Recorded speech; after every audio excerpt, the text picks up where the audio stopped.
ரொம்ப வேகமாக போயிடுவோம். ஏன்னா இந்த பஃபர் டைம் வந்து பார்த்தீங்கன்னா 7:30 மணிலேருந்து 10 மணி வரைக்கும். ஆனால் இப்போ டைம் வந்து 8 மணி தாண்டிட்டு நிறைய பேர் சாப்பிட்ருக்குறாங்க. கூடுதலாக ஃபாரினர்ஸ்லாம் வந்து இந்த இடத்துல இருக்கிறாங்க. ஸோ இதில் வந்து ஒயிட் ரைஸ், இதில் வந்து ப்ரௌன்ஸ் எல்லாம் வந்து போட்ட மாதிரி, பீஃப் எல்லாம் போட்ட மாதிரி ஒரு ரைஸ் வந்து வச்சுக்கிறாங்க. அதோடு சேர்த்து ஒரு நூடுல்ஸ் வந்து வச்சுருக்கிறாங்க. இந்த இடத்துல 2 வகையான சூப் வந்து வச்சுருக்கிறாங்க. அதே போல் நிறைய பன் ஐட்டம்ஸ் வந்து வச்சுருக்கிறாங்க. பாருங்கள், நிறைய பன் ஐட்டம்ஸ் வந்து இந்த இடத்துல வச்சுருக்கிறாங்க. ஸோ இதுதான் நான் எடுத்துகிட்டு வந்த எல்லா சாப்பாடும். இதில் மெயினாக வந்து பார்த்தீங்களா இருந்தால் இந்த இடத்துல வந்து அந்த சிக்கன் வந்து எடுத்துருக்கிறேன். இதில் நமக்கு வெனிலா ஐஸ்கிரீமும் அதோட சாக்லேட் அதே போல் ஏதோ ஒரு ஐட்டம் வச்சுருந்தாங்க. என்ன சரியாக தெரியலை, டேஸ்ட் பண்ணி பார்ப்போம்னு எடுத்துகிட்டு வந்திருக்கு. இதில் ஒரு 2-3 வெரைட்டியான கேக்ஸும் அதே போல் ஜெலி மாதிரி இருந்துச்சு. முடியலை மக்களே, மேக்சிமம் கொடுத்த காசுக்கு எவ்வளவு தரமாக வச்சு செய்யணுமோ அவ்வளவுக்கு செஞ்சாச்சு.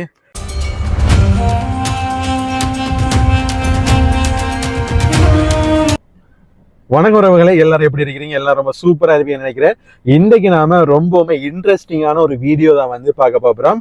நாம ஏற்கனவே வந்து ஒரு 4 ஸ்டார் ஹோட்டலுக்கு வந்து போயிருந்தோம். அந்த ஹோட்டலுங்கிறது சரத்குமார் ராதிகாவுடைய ஒரு ஹோட்டலா வந்து இலங்கையில காணப்பட்டுச்சு. அதோடு சேர்த்து ஒரு இலங்கை நாட்டு கம்பெனி பார்ட்னர்ஷிப்ல வந்து செய்துட்டு இருந்தாங்க. ஆனா இப்ப அந்த ஹோட்டலுங்கிறது சரத்குமார் ராதிகாவுடைய அந்த ஓனர்ஷிப்ல இருந்து இல்லாமலுக்கு போயிருக்கு. அவங்க என்ன செஞ்சிருக்காங்கன்னா, இந்த அமாயா என்கின்ற இந்த ஹோட்டல்ஸை வந்து அவங்களுடைய உருத்துல இருந்து முழுமையாக நீக்கி இருக்கிறாங்க. அது நிறைய காரணங்கள் வந்து சொல்லப்படுது. அவங்களால சரியான முறையில இங்க மெயின்டைன் பண்ண முடியாத ஒரு சூழ்நிலை, இந்தியாவில இருந்து கொண்டு இலங்கையில அவங்களால ஒரு சரியான ஒரு மேனேஜ்மெண்ட், ஒரு நிர்வாகத்தை போட்டு நடத்த முடியாத காரணத்தால அது அவங்களுடைய கைப்பிடியிலேருந்து போயிருக்கு அப்படின்னு நிறைய ரீசன் வந்து சொல்லப்படுது. எது எப்படி இருந்தாலும் அவங்களுடைய அந்த ஓனர்ஷிப் இல்லாமலுக்கு போனதுக்கு பிறகு தற்போதைய நிலவரம் அமாயாவில் எப்படி இருக்குதுங்கிறதெல்லாம் பார்க்கலாம். ஸோ அங்கே போறையா இருந்தால் ரொம்ப ஈஸியான ஸ்டெப் தான். நான் இந்த இடத்துல போடுற அந்த ஃபோன் நம்பருக்கு கால் பண்ணி எத்தனை பேர் போறீங்க, லஞ்சுக்கு போறீங்களா, டின்னருக்கு போறீங்களா அப்படிங்கிறத நீங்க இன்ஃபார்ம் பண்ணீங்கன்னா அதுக்கப்புறம் டிரெக்டாக போயிட வேண்டியதான்.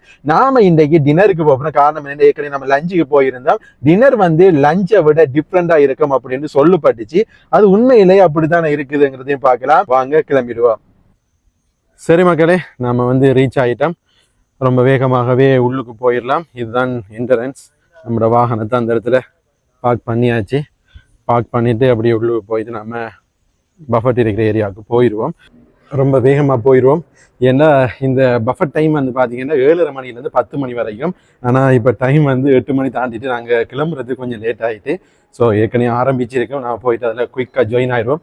நான் இருக்கிற நேரத்தை பயன்படுத்தி எவ்வளோவுக்கு சாப்பிட இயலுமோ அவ்வளோவுக்கு நம்ம சாப்பிட்றோம். ஸோ ஏற்கனவே வரும்பொழுதும் இது எப்படி இருந்துச்சு, இப்போ நிர்வாகம் எப்படி இதை செய்யுது, என்னென்ன மாற்றங்கள் இருக்குங்கிறத எல்லாத்தையுமே நாம் இந்த வீடியோவில் பார்க்கலாம். ஆல்ரெடி எல்லாரும் சாப்பிட்ருக்காங்க. நம்ம இடையில தான் போயிட்டு ஜாயின் ஆக போகிறோம். போயிட்டு நமக்கான அந்த டேபிளை எடுத்துக்கிட்டு அதுக்கப்புறம் சாப்பாடு என்ன இருக்குங்கிறது எல்லாத்தையும் பார்ப்போம். அதுக்கப்புறம் நம்ம எடுத்து எல்லாத்தையும் சாப்பிடும்போது டேஸ்ட் எப்படி இருக்குன்ற உங்களுக்கு சொல்கிறேன். ஃபர்ஸ்ட்டுக்கு வந்த உடனே இந்த முறை நாம் என்ன செய்யணும்னா பேமெண்ட் பண்ணுறோம். போன முறை சாப்பிட்டதுக்கு பே பண்ணோம். ஒருவேளை நைட் அடிக்கிறதால லேட் நைட் நான் வெளியாகலாமாங்கிறதால நம்ம இப்போ நேரத்தில் பே பண்ணுறோம். முன்னுக்கு என்டர் ஆகின உடனேயும் அப்படியே இந்த இடத்துல வந்து பே பண்ணிடுங்க. பே பண்ணி நமக்கான அந்த டேபிளை வந்து நம்ம சூஸ் பண்ணிடலாம். சூஸ் பண்ணிவிட்டு அதில் இருந்துட்டு நம்ம சாப்பாடை வந்து பார்க்க போவோம். நிறைய பேர் சாப்பிட்ருக்குறாங்க. கூடுதலாக ஃபாரினர்ஸ்லாம் வந்து இந்த இடத்துல இருக்கிறாங்க. No problem. வெளியில் போய் இருக்கிறீங்களா உள்ளுக்கு இருக்கிறீங்களா கேட்காரு. I think much better to sit inside. Yeah, நம்ம உள்ளுக்கே போயிருப்போம். ஏன்னா வெளியில் வந்து ஏசி கிடையாது. அதனால் உள்ளுக்கே நமக்கு ஒரு சேர் வந்து அரேஞ்ச் பண்ணுவோம். நமக்கான அந்த சேர் வந்து டேபிள்ஸ் எல்லாமே அரேஞ்ச் பண்ணியாச்சு. இப்போ போயிட்டு என்னென்ன சாப்பாடு இருக்குன்னு பார்ப்போம் ஃபர்ஸ்ட்டுக்கு. அதுக்கப்புறம் ஒவ்வொன்றாக நம்ம சாப்பிட ஆரம்பிச்சிடலாம். ஆல்மோஸ்ட் வந்து பார்த்தீங்கன்னா நைட்டுங்கிறதால நிறைய பேர் இருக்கிறாங்க. கூடுதலாக ஃபாரினர்ஸ் இருக்கிறாங்க. இப்போ என்னென்ன டிஷ் வந்து இருக்குது, லஞ்சை விட டின்னருக்கு வந்து கூடுதலான டிஷ்ஷஸ் இருக்குதாங்கிறத நம்ம ஒவ்வொன்றோட பார்ப்போம். சாப்பாடு வந்து பார்த்தீங்கன்னா ஃபர்ஸ்ட் ஆஃப் ஆல் இதில் வந்து நமக்கு ஒயிட் ரைஸ் வந்து வச்சிருக்கிறாங்க. சாரி, நாம் மாற்றி திறந்துக்கிட்டோம். ஸோ இதில் வந்து ஒயிட் ரைஸ், இதில் வந்து ப்ரௌன்ஸ் எல்லாம் வந்து போட்ட மாதிரி, பீஃப் எல்லாம் போட்ட மாதிரி ஒரு ரைஸ் வந்து வச்சுருக்கிறாங்க. அதோடு சேர்த்து ஒரு நூடுல்ஸ் வந்து வச்சுருக்கிறாங்க. ஆல்மோஸ்ட் நம்ம லாஸ்ட் டைம் வரும்போது இருந்த போல தான் எல்லா சாப்பாடும் இருக்குது. இதுலேயும் வந்து பாஸ்டா வச்சுக்கிறாங்க. இதில் பாஸ்டா இருக்குது. முன்னாடி நம்ம தம்பி தான் சாப்பாடு எடுத்துட்டு இருக்கிறாரு.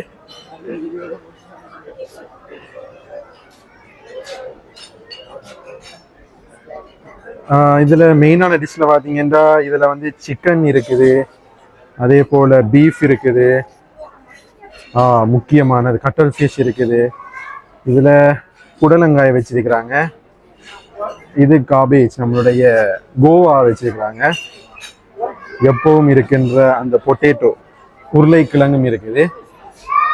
அப்படியே வந்தீங்க என்றால் இந்த இடத்துல நம்மளோட சுரக்காய், தூணா மீன் இருக்குது. இந்த இடத்துல பிட்டு மீன் பிட்டு இருக்குது. இது கொஞ்சம் அந்த ட்ரெடிஷ்னலான முறையில் வந்து இந்த இடத்துல இருக்குது. சில்லி பேஸ்ட் அதோடு சேர்த்து டொமேட்டோ கறின்னு வச்சுக்கிறாங்க. இந்தியாவில் வந்து கிராமிய முறைப்படி அந்த மண் பாண்டங்களில் வந்து சிவப்பரிசி சோறு, மரக்கறி, இது வந்து இதுவும் ஒரு ட்ரை கறி, பருப்பு, இது வந்து அந்த அம்பர்லங்கான்னு சொல்லப்படுகிற வேலை செய்யப்பட்ட ஒரு கறி, அதோடு சேர்த்து நம்மளுடைய போஞ்சி, இது சைடை நம்ம சாப்பிட்றதுக்கு பப்படம், கொச்சிக்காய், சம்பல், அச்சாறுங்கிற எல்லாமே இதில் வச்சுருக்கிறாங்க. இப்போ நாம் பார்த்தது எல்லாமே மெயினான டிஷ். ஸோ ஃபர்ஸ்ட்டுக்கு நாம் என்ன செய்யணும், மெயினான டிஷ்ஷை வந்து ஃபுல்லாக ட்ரை பண்ணி பார்த்துருவோம். ஏன்னா போன முறை நம்ம ஸ்டார்டர்லேருந்து ஆரம்பித்தோம், ஆனால் இந்த முறை அந்த தவிர செய்யக்கூடாது. ஃபர்ஸ்ட்டுக்கு மெயினான டிஷ்ஷில் இருந்து ஸ்டார்ட் பண்ணிவிட்டு அதுக்கப்புறம் மற்ற எல்லாத்தையும் நமக்கு வயிற்றில் இடம் இருந்தால் போயிட்டு ட்ரை பண்ணும். அதுக்கான ரீசன் என்ன அப்படின்னு நான் உங்களுக்கு சொல்கிறேன் பாருங்கள். இப்போ நம்ம மெயினான டிஷ் எல்லாத்தையுமே வந்து எடுத்துகிட்டு வந்துட்டோம். ஸோ அதை வந்து நம்ம டேஸ்ட் பண்ணி பார்க்கலாம். ஸோ இதுதான் நான் எடுத்துகிட்டு வந்த எல்லா சாப்பாடும். இதில் மெயினாக வந்து பார்த்தீங்களா இருந்தால் இந்த இடத்துல வந்து அந்த சிக்கன் வந்து எடுத்திருக்கிறேன், பீஃப் எடுத்திருக்கிறேன், அதே போல் தூணான்னு சொல்லப்படுற அந்த மீன் வந்து ஃபிஷ் எடுத்திருக்கிறேன், கட்டில் ஃபிஷ் எடுத்திருக்கிறேன், அதோட பாஸ்டா, நூடுல்ஸ், கொஞ்சம் போல் ரைஸ் வந்து எடுத்திருக்கிறேன். இந்த பஃபெட்டை பொறுத்த வரையில் உங்களுக்கு ஒரு ரொம்ப இன்ட்ரெஸ்டிங்கான ஒரு சீக்ரெட் ஒன்று வந்து சொல்கிறேன், என்ன ஞாபகம் வச்சுக்கோங்க. எப்போ நீங்கள் பஃபெட்டுக்கு வாரீங்கன்னா அதில் நீங்கள் கொடுக்குற காசு எல்லாத்துக்கும் நீங்கள் ஒரு வேல்யூவான சாப்பாடு சாப்பிடணுமெண்டா ரைஸ், நூடுல்ஸ், அதே போல் கார்போ, அந்த மாட்டு சாப்பாடு எதுக்குமே முக்கியத்துவம் வந்து கொடுக்காதீங்க. மெயினாக நீங்கள் முக்கியத்துவம் கொடுக்க வேண்டியது ப்ரோட்டீன்ஸுக்கு வந்து கொடுங்க. மீன், இறைச்சி, கோழி இப்படியான எல்லாத்தையும் மெயினாக ஃபோக்கஸ் பண்ணி அதை வந்து சாப்பிட்டீங்கன்னா நீங்கள் கொடுத்த காசை அப்படியே ரீகவர் பண்ணக்கூடிய மாதிரி இருக்கும். அதை விட்டுட்டு நீங்கள் போயிட்டு ரைஸ், நூடுல்ஸ் அப்படியான அது அல்லது கார்போஹைட்ரேட் நிறைந்த அந்த மாட்டு சாப்பாடுல நீங்கள் சாப்பிட்டீங்கன்னா நீங்கள் ரீகவர் பண்ண முடியாது. மற்ற சாப்பாடுகள் சாப்பிடலாம் போயிடும். போன முறை நாம் விட்டு அந்த தவறை விடக்கூடாது. எப்பவும் மெயின் டிஷ்லேருந்து ஆரம்பிங்க, அதுக்கு பிறகு நீங்கள் சைட் டிஷ்க்கு வந்து மூவ் ஆகுறது தான் உங்களுக்கு பெஸ்ட்டான ஆப்ஷனாக இருக்கும். ஸோ நம்ம இப்போ எடுத்துகிட்டு வந்து மெயினான அந்த சாப்பாடை வந்து இப்போ சாப்பிட்டு பார்க்கலாம், எப்படி டேஸ்ட் இருக்குது. போன முறை நம்ம வரும்பொழுது இருந்த அதே டேஸ்ட் வந்து இப்போ இருக்குதான்னு பார்ப்போம். ஓகே, ஃபர்ஸ்ட்டுக்கு நாம் என்ன செய்யணும்னா பாஸ்டாலேருந்து ஆரம்பிப்போம். போன முறையும் நம்ம பாஸ்தா சாப்பிட்டு இருந்தோம், அது வந்து க்ரீமி பாஸ்தா வந்துச்சு, அது கொஞ்சம் டிஃப்ரெண்டான டேஸ்ட். ஆனால் இப்போ நம்ம எடுத்துக்கிற பாஸ்தா வந்து டோட்டலி டிஃப்ரெண்ட், ஆனால் ரொம்ப நல்லா இருக்குது. குவாலிட்டி வைஸ் வந்து ரொம்ப டேஸ்டாக இருக்குது. நம்ம எடுத்துகிட்டு வந்த அந்த பாஸ்தாவோட சேர்த்து சிக்கனை வந்து சாப்பிட்டு பார்ப்போம். ஏன்னா தம்பி சொன்னார் சிக்கன் தான் ரொம்ப டேஸ்டாக இருக்குது அப்படின்னு சொல்லி. எஸ், அல்டிமேட் லெவலில் இருக்குது அந்த சிக்கன். நம்மளோட லஞ்ச் பஃபெட்டுக்கும் டின்னர் பஃபெட்டுக்கும் பெரிய டிஃப்ரெண்ட் இருக்கான்னு கேட்டிங்கன்னா அப்படி எதுவுமே இல்லை. ஆனால் நாங்கள் எதிர்பார்த்து பார்த்தோம் லஞ்சை விட டின்னருக்கு வந்து டைம் அதிகமாக இருக்கிறதால கூடுதலான டிஷ்ஷஸ் இருக்கும் அப்படின்னு நினச்சோம். ஆனால் அல்டிமேட்லி சொல்ல போனால் எல்லாமே ஒரே மாதிரி தான் இருக்குது. ஒரு வேளை இரவையில் சாப்பிட்றது கொஞ்சம் லேட் ஆகும், டைம் எடுத்து சாப்பிடுவாங்க என்கிறதால மேபி அவங்க என்ன செய்கிறதுக்கு வாய்ப்பு இருக்குது, கொஞ்சம் டைம் டியூரேஷனை கூட்டி வைக்கிறது வாய்ப்பு இருக்குது. ரொம்ப பேசிட்டு இருக்காமல் அடுத்து சாப்பிட போயிடும். அடுத்தது ஜஸ்ட் நார்மலான ஒரு நூடுல்ஸ் இருக்கு, அந்த நூடுல்ஸ் வந்து சாப்பிட்டு பார்க்கலாம்.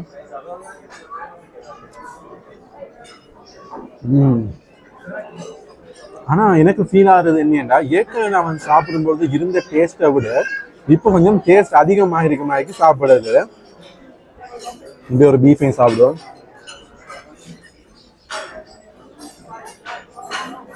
சூப்பர், உண்மையிலே நல்ல டேஸ்ட் இருக்குது. கனவாடு சேர்த்து ப்ரான்ஸ் ராடு வந்து போட்டுக்கிறாங்க, நல்லா இருக்கு. இதில் வந்து பார்த்தீங்கன்னா மெயினான ப்ரோட்டீன்ஸ் என்ன இருக்குன்னா மாட்டு இறைச்சி இருக்குது, அதே போல் கனவா இறால் ரெண்டும் சேர்ந்த மாதிரி இருக்குது, கோழி இருக்குது, மீன் இருக்குது. ஸோ இவ்வளவுதான் முக்கியமானது. இதைத்தான் நீங்கள் டார்கெட் பண்ணணும். இதை டார்கெட் பண்ணினால்தான் உங்களால் கொடுத்த பேமெண்ட்டை ரீகவர் பண்ண முடியும். இந்த சீக்ரெட்டை நீங்கள் ஞாபகத்தில் வச்சுக்கொள்ளுங்க. இதை சாப்பிட்டுட்டோ நாம் என்ன செய்யலாம், அடுத்து சைட் டிஷ் ஆகின இந்த ஸ்வீட்ஸுக்கு வந்து போனால் ஸ்வீட்ஸ் முடிச்சுட்டு அதுக்கப்புறம் வந்து நாம் என்ன செய்யலாம், ஸ்டார்டர் அந்த இவங்க சொல்கிற அந்த பன் ஐட்டத்துக்கு வந்து போகலாம். எப்போவும் நாம் ஆரம்பத்தில் மெயின் டிஷ்ஷை ஃபோக்கஸ் பண்ணிட்டு அதுக்கப்புறம் இனிப்பை வந்து சாப்பிட்டு அதுக்கப்புறம் தான் பன் ஐட்டத்துக்கு போனால் இந்த பண்ணை ஆரம்பத்தில் சாப்பிட்டோம்ல போன முறை போல் வயிறு ஆரம்பத்தை நிரம்பிடும். நம்மளால கூடுதலாக ஃபோக்கஸ் பண்ணி சாப்பிட இல்லாத ஒரு சூழ்நிலை வரும். இந்த டிப்ஸை நீங்கள் மறக்காமலே ஃபாலோ பண்ணுங்கள். ஓகே, இது வந்து இப்போ நாம் என்னத்துக்கு வந்திருக்கோம்னா இல்லை சைட் டிஷ் வந்து எடுக்கிறதுக்கு வந்திருக்கோம். இதில் ஐஸ்கிரீம்ஸ் வந்து வச்சிருக்கிறாங்க. போன முறையும் நமக்கு 2 ஐஸ்கிரீம் வச்சுருந்தாங்க. அதே போல் இந்த இடத்துல ஒரு விதமான ஒரு கேக் ஒன்று வச்சுருக்காங்க, கோகோனட் புடிங் அப்படின்னு சொல்லி ஒரு கேக் ஒன்று வச்சுருக்காங்க. இந்த இடத்துல ஒவ்வொரு டிஃப்ரெண்டான கேக்ஸ், ஜெலிஸ், புடிங்ஸ் சொல்லி நிறைய ஐட்டம்ஸ் வந்து வச்சுருக்காங்க. இதெல்லாம் சாப்பிட்றது கிடையாது, இது வாரவங்களை கவர்றதுக்காக வேண்டி நிறைய பொருட்கள் வந்து வச்சுருக்கிறாங்க. நிறைய வெளிநாட்டவர்கள் தான் அதிகமாக வந்திருக்கிறாங்க. நம்ம கொஞ்சம் லேட்டாகி வந்துட்டோம், அதனால நிறைய ஐட்டம்ஸ் வந்து முடிஞ்சது. ஆனாலும் அவங்க என்ன செய்வாங்கன்னா எகெயின் அண்ட் எகெயின் ரீஃபில் பண்ணி கொண்டே இருப்பாங்க. இந்த பகுதியில எல்லாம் ஃபுல்லாகவே இந்த பகுதியில எல்லாம் ஃப்ரூட்ஸ் வந்து அதிகமாக வச்சிருக்கிறாங்க. இதுதான் நம்ம சாப்பிட்டு முடிச்சதுக்கு அப்புறம் ஒரு ஸ்வீட் ஒன்று சாப்பிட்றதுக்காக வேண்டி அரேஞ்ச் பண்ணியிருக்கிறாங்க. ஸோ நம்ம சாப்பிட்டு முடிச்சதால இப்போ நம்ம அதை கொஞ்சம் ட்ரை பண்ணி பார்ப்போம். ஏன்னா ஆல்ரெடி நம்ம மெயினான டிஷ் வந்து சாப்பிட்டதால ரொம்ப அதிகமான இடம் வந்து கிடையாது நம்ம வயிற்றுக்குள்ள. அதனால நம்ம என்ன செய்வோம்னா கொஞ்சம் போல் அதையும் நம்ம வந்ததுக்கு ட்ரை பண்ணி பார்த்துடலாம். இதுதான் நம்ம எடுத்துகிட்டு வந்த அந்த ஸ்வீட்டான சைட் டிஷ் எல்லாமே. இதில் நமக்கு வெனிலா ஐஸ்கிரீமும் அதோட சாக்லேட் அதே போல் ஏதோ ஒரு ஐட்டம் வச்சுருந்தாங்க, என்ன சரியாக தெரியல, டேஸ்ட் பண்ணி பார்ப்போம்னு எடுத்துகிட்டு வந்திருக்கு. இதில் ஒரு 2-3 வெரைட்டியான கேக்ஸும் அதே போல் ஜெலி மாதிரி இருந்துச்சு. இது ஏதோ ஒரு சிரப் மாதிரி இருந்துச்சு, அதையும் எடுத்துகிட்டு வந்து மேஸ்மெலோவும் இருக்குது. ஃப்ரூட்டில் பப்பாசி, வத்தப்பழம், கொய்யா இந்த 3 ஃப்ரூட்டு தான் இங்கே வச்சிருக்கிறாங்க. ஆனால் லாஸ்ட் டைம் வந்த டைம் இருந்த ஃப்ரூட்ஸை விட இப்போ இருக்கிற ஃப்ரூட்ஸ் வந்து கொஞ்சம் குறைய இருக்கிற மாதிரி எனக்கு என்ன ஃபீல் ஆகுது.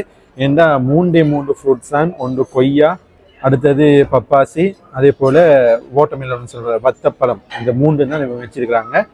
போன முறை வெனிலாவும் அதே போல் சாக்லேட் ஐஸ்கிரீம் வச்சுருந்தாங்க, அது இருக்குது. ஆனால் என்ன ஒரு கவலைக்கிடமான விஷயம்னா போன முறை சவ்வரிசால செய்யப்பட்ட ஒரு டெசர்ட் ஒன்று வச்சுருந்தாங்க, அது ரொம்ப டேஸ்ட்டாக இருந்துச்சு. ஆனால் போன முறை வந்த டைம் எனக்கு கொஞ்சம் காய்ச்சலாக போயிட்டு அதனால என்னால் அந்த டெசர்ட்டை வந்து ட்ரை பண்ணியெல்லாம் போயிட்டு இன்றைக்கு அதை ட்ரை பண்ணலாமான்ட்டு நான் வந்தேன். ஆனால் அன்ஃபார்ச்சுனேட்லி இன்றைக்கு அது கிடையாது. ஸோ ஐஸ்கிரீம்லேருந்து ஆரம்பிப்போம். ஐஸ்கிரீம் சொல்கிற அளவுக்கு பெருசாக ஒன்றும் இல்லை. நார்மலாக நாம் லோக்கலில் எப்படி வாங்குவோமோ அதே போல் ஒரு டேஸ்ட் தான் இருக்குது. ஃப்ரூட்ஸ் வளமையான டேஸ்ட் தான். ஸோ நாம் என்ன செய்வோம்னா கேக் ஐட்டம் அதே போல் அந்த ஜெலி மாதிரி புடிங் மாதிரி இருக்கிற அதில் கொஞ்சம் ட்ரை பண்ணி பார்க்கலாம், அது எப்படி டேஸ்ட் இருக்க போகுதுன்னு சொல்லி. ஸோ அதை நாம் கையில் எடுக்காமல் ஃபோக்கால் சாப்பிட்டு பார்ப்போம். இது வந்து மேஸ்மெலோ மாதிரி ஒரு வகையான கேக், ஆனால் மேஸ்மெலோ கிடையாது, கொஞ்சம் ஸ்பாஞ்சியாக கொஞ்சம் க்ரீமியாக கொஞ்சம் டிஃப்ரெண்ட்டாக இருக்குது.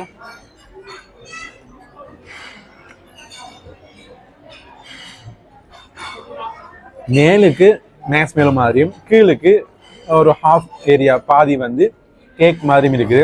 டேஸ்ட் வந்து நல்லா இருக்குது. போன முறை இருந்த மாதிரியே டேஸ்ட் வந்து இந்த ஒரு குறையும் கிடையாது இதை பொறுத்தவரையில்.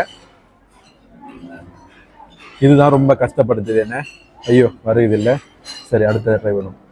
இதுதான் ஒரு ஜெலி மாதிரி இருக்குது பாருங்க, ஒரு ஜெலி மாதிரி இருக்குது. இதை தூக்குறதே ரொம்ப கஷ்டமா இருக்குது. சாப்பிட்டு பார்ப்போம்.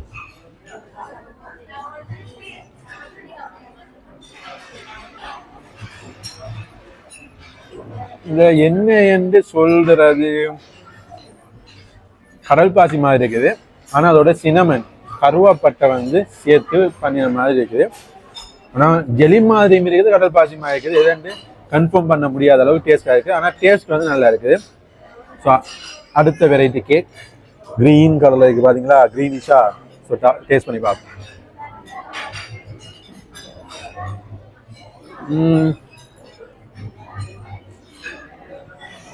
இது தேங்காய் பூவால் செய்த கேக் மாதிரி இருக்குது. ஒவ்வொரு கேக்கும் ஒவ்வொரு டிஃப்ரெண்ட் டேஸ்ட். அது மாதிரி இந்த கேக்கும் ஒரு டிஃப்ரெண்டான டேஸ்ட் இருக்குது. ஸோ அனதர் கேக், இது ஃபுல்லாகவே மேஷ்மெலோ மாதிரி ஸ்பாஞ்சியாக க்ரீமியாக ஒரு டிஃப்ரெண்டாக இருக்குது. மேலுக்கு ஒரு சாக்லேட்டும் சுற்றி வச்சுக்காங்க. இல்லைப்பா, ஃபுல்லி ஐசிங்கோட ஒரு ஜெலி மேஷ்மெலோ கலந்த மாதிரி ஒரு ஐசிங்கோட இருக்கு இந்த கேக். நல்லா ஆயிட்டு சூப்பர். அப்படியே சாப்பிடுவேன். இந்த சிரப் மாதிரி இருக்கிறது தானே, இந்த சிரப் மாதிரி இருக்கிறது, இது ஒரு புடிங் வந்து கரைஞ்சா எப்படி இருக்கும் அதே மாதிரி ஒரு டேஸ்ட்ல இருக்குது. இந்த எண்ணத்தோட மிக்ஸ் பண்ணி சாப்பிட்றதுக்காக வச்சிருக்காங்கன்னு எனக்கு தெரியல. உங்களுக்கு தெரிஞ்சா அதை கமெண்ட்ல வந்து சொல்லுங்க. ஸோ இன்னொரு கேக், இதுவும் மேலுக்கு ஃபுல்லாக பாதி மேஷ்மெலோ, அதே போல் பாதி வந்து கேக் மாதிரி இருக்குது. மேலே இது என்னையும் தெரியாது, இது வந்து ஐசிங்கா இல்லை மேஷ்மெலோவா இல்லை ஏதாவது வித்தியாசமான இது பேர் இருக்கான்னு தெரியல. உங்களுக்கு தெரிஞ்ச அந்த பேரையும் வந்து நீங்கள் கமெண்ட்ல மறக்காமல் சொல்லிடுங்க. ஸோ இதை சாப்பிட்டுட்டு ஐஸ்கிரீமை பழத்தோடு சேர்த்து ஒரு ஃப்ரூட் என்னன்னு சொல்கிறது ஃப்ரூட் சலாட் மாதிரி அதை சாப்பிட்டு பார்ப்போம். சாப்பிட்டுட்டு ஃபைனலி நம்ம ஸ்டார்டர் பகுதிக்கு நம்ம ஏற்கனவே பிளான் பண்ண மாதிரி மூவ் ஆகிடலாம். உங்களுக்கு இன்னொரு சீக்ரெட் வந்து சொல்கிறேன், நல்ல ஞாபகத்தில் வச்சுக்கொள்ளுங்க. இந்த பஃபெட்டுக்கு வருகின்ற பொழுது இன்றைக்கு தான் நான் இந்த டெக்னிக்கை வந்து கண்டுபிடிச்சேன். நம்ம சாப்பிட்டுட்டு உடனே வந்து வெளியாகாமலே கொஞ்சம் வெயிட் பண்ண மாட்டா இந்த ஸ்வீட் ஐட்டம்ஸில் வந்து இன்னும் டிஃப்ரெண்டான புது ஸ்வீட்ஸ் எல்லாமே வந்து ரீஃபில் பண்ணுறாங்க. ஒரு குறிப்பிட்ட ஸ்வீட்ஸ் வந்து முடிஞ்ச உடனேயும் அடுத்த ஸ்வீட்ஸ் வந்து என்ன செய்கிறாங்கன்னா அதே ஐட்டத்தை ரீஃபில் பண்ணாமலுக்கு கொஞ்சம் டிஃப்ரெண்டான ஸ்வீட்ஸை வந்து ரீஃபில் பண்ணுறாங்க. பார்த்தீங்கன்னா நான் இப்போ போயிட்டு எகெயின் எடுத்துகிட்டு வந்தேன். இதில் வந்து இந்த ரோஸ் கலர் கேக், அதே போல் இந்த வகையான கேக், அதே போல் இந்த கோகோனட் புடிங்ஸ் எல்லாமே வந்து டிஃப்ரெண்ட்டாக புதுசாக வந்து என்ன செஞ்சாங்கன்னா அவங்க ரீஃபில் பண்ணிக்காங்க. ஸோ இதை நீங்களும் ட்ரை பண்ணி பாருங்கள். இந்த சீக்ரெட்டை மற்றவங்களுக்கும் சொல்லிடுங்க. இதுதான் நம்ம ஆரம்பத்திலேயே எடுக்க வேண்டியது ஸ்டார்டர் பகுதி. ஆனால் நாம் இந்த முறை ஸ்டார்டர்லேருந்து ஆரம்பிக்கலை. நம்ம இப்போ என்ன செஞ்சிருக்கோம்னா மெயின் டிஷ்ல ஸ்டார்ட் பண்ணி அதுக்கப்புறம் சைட் டிஷ்க்கு வந்து அதுக்கப்புறம் தான் நம்ம என்ன செஞ்சிருக்கோம்னா இந்த ஸ்டார்டர் பகுதிக்கு வந்திருக்கோம். இந்த இடத்துல 2 வகையான சூப் வந்து வச்சிருக்கிறாங்க. அதே போல் நிறைய பன் ஐட்டம்ஸ் வந்து வச்சிருக்கிறாங்க. பாருங்க, நிறைய பன் ஐட்டம்ஸ் வந்து இந்த இடத்துல வச்சிருக்கிறாங்க. ஸோ ஆல்ரெடி நம்ம வந்த மாதிரி பட்டர் பன், அதே போல் மீட் சொசேஜஸ் சொல்லி நம்ம முதலாவது தடவை வந்த போது இருந்த மாதிரி தான் இருக்குது. இதில் நமக்கு தேவையான சலட்ஸ் எல்லாத்தையுமே நாமளே மேக் பண்ணி சாப்பிடக்கூடிய மாதிரி இருக்குது. நம்ம மெயின் டிஷ்ஷும் அதே போல் அந்த ஸ்வீட் ஐட்டம்ஸும் சாப்பிட்டதால பெரிய அளவில் நமக்கு இடம் இல்லை. ஆனாலும் நாம் வந்ததுக்காக கொடுத்த பேமெண்ட்டை நாம் யூஸ் பண்ணணுங்கிறதுக்காக அதுலேயும் கொஞ்சம் எடுத்து சாப்பிட்டு பார்ப்போம். பெரியதளவான எந்த ஒரு மாற்றங்களும் இந்த இடத்துல வந்து காணப்படலை. நம்ம ஆரம்பத்தில் வந்த போது தான் எப்படி இருந்துச்சோ அதே மாதிரி தான் இந்த இடத்துல நமக்கு என்ன செய்யறாங்க, எல்லாத்தையும் மெயின்டைன் பண்ணிட்டு இருக்காங்க என்று சொல்லணும். ஹானஸ்டா சொல்ல போனா ஃபைனலா கடைசியான அந்த ஸ்டார்டர் பகுதிக்கு வந்தாச்சு. உண்மையிலே முடியல, மேக்சிமம் எவ்வளவுக்கு சாப்பிடலாமோ அவ்வளவுக்கு சாப்பிட்டோம். ஆனாலும் வந்ததுக்கு இதை மட்டும் மிஸ் பண்ணிட்டு போயிடக்கூடாது அப்படிங்கிறதால இதையும் கொஞ்சம் ட்ரை பண்ணி பார்ப்போம்னு சொல்லிட்டு போயிட்டு கொஞ்சோண்டு பன், ஸோ ஒரு 3 டைப் ஆஃப் பன் கொண்டு வந்திருக்கிறேன். அப்படியே இதில் கொஞ்சம் சொசேஜ், மயோனேஸ், சோஸ், கொஞ்சோண்டு சலட், அப்புறம் வந்து பார்த்தீங்கன்னா வெஜிடபிள் சூப். ஸோ என் தம்பியோட ஃபேவரட்டான சூப், வெஜிடபிள் சூப் ரொம்ப பிடிக்கும் அப்படின்னாரு. அதையும் நாம் என்ன செய்யலாமாட்டா ட்ரை பண்ணி பார்க்கலாம். ஃபர்ஸ்ட்டுக்கு சூப்லேருந்து ஆரம்பிப்போம். இந்த சூப் கொஞ்சம் டிஃப்ரெண்டாக இருக்குது. வெஜிடபிள் சூப்புங்கிற பொழுது நாம் ஆஸ் யூஸ்வல் குடிக்கிற சூப்பை விட கொஞ்சம் ரொம்ப டிஃப்ரெண்டாக இருக்குன்னு சொல்லலாம். ஸோ அடுத்தது பெருசாக சொல்கிற அளவுக்கு இல்லை, பன் இருக்குது. பன் அப்படியே நாம் கட் பண்ணி அதுக்குள்ளே நமக்கு தேவையான அந்த சலட்ஸ், மயோனீஸ், சோஸ் எல்லாத்தையுமே வச்சுட்டு நம்ம என்ன செய்யலாம்டா சாப்பிட்டுலாம். ஸோ சாப்பிட்டு போட்டு அதுக்கப்புறம் நம்ம எல்லாத்தையும் ஃபினிஷ் பண்ணிவிட்டு இந்த இடத்துலேருந்து கிளம்புறதான் நம்மளோட பிளான். இதை ஃபர்ஸ்ட்டுக்கு என்ன செய்ய மாட்டா ஒன்றா சாப்பிட்டு ஃபினிஷ் பண்ணோம். எப்படி சாப்பிட போகிறோம் தெரியல, அவ்வளோக்கு வயிறு ஃபில் ஆகிட்டு முடியலை மக்களே. மேக்சிமம் கொடுத்த காசுக்கு எவ்வளவு தரமாக வச்சு செய்யணுமோ அவ்வளோவுக்கு செஞ்சாச்சு. பில்லை வந்து காட்டிடணும் கடைசியாக கண்டிப்பாக. ஸோ இதுதான் நம்மளுடைய இன்றைய பில். டோட்டலி பார்த்தீங்கன்னா 3 பேர் வந்தால் 14,699 ரூபா டோட்டல் சார்ஜ் வந்து பண்ணியிருக்கிறாங்க. ஆல்மோஸ்ட் வந்து பார்த்தீங்கன்னா கிட்டத்தட்ட ஒரு ஆளுக்கு 5,000 மட்டும் கோஸ்ட் ஆகியிருக்குது. இதில் ஃபுட்டுக்கு வந்து 11,042, சர்வீஸ் சார்ஜ் வந்து 1,104, டெக்ஸ் வந்து 2,553 ரூபா சார்ஜ் பண்ணியிருக்கிறாங்க. இதோடு சாப்பாடு எல்லாமே முடிஞ்சு இந்த ஏரியாவை கொஞ்சம் அப்படியே சுற்றி பார்த்துட்டு கிளம்பிடலாம்னு இருக்கிறேன். நிச்சயம் அந்த வீடியோ உங்களுக்கு பிடிச்சிருக்குன்னு நினைக்கிறேன். மறக்காமலுக்கு யாரெல்லாம் நம்ம சேனலை சப்ஸ்கிரைப் பண்ணலையோ மறக்காம சப்ஸ்கிரைப் பண்ணுங்க, பெல் ஐக்கனை கிளிக் பண்ணுங்க. தொடர்ச்சி அவங்களுக்கு சூப்பரான வீடியோஸ் எல்லாமே உங்களை தாரத்துக்கு வெயிட் பண்ணிட்டு இருக்கிறேன். ஸோ எப்போவுமே நம்மளோட டச்சில் இருங்க. அடுத்த சூப்பரான வீடியோவில் உங்களை சந்திக்கும் வரை உங்களிடத்துல இருந்து விடைபெற்றுக் கொள்கிறேன். டாடா, பாய் பாய்.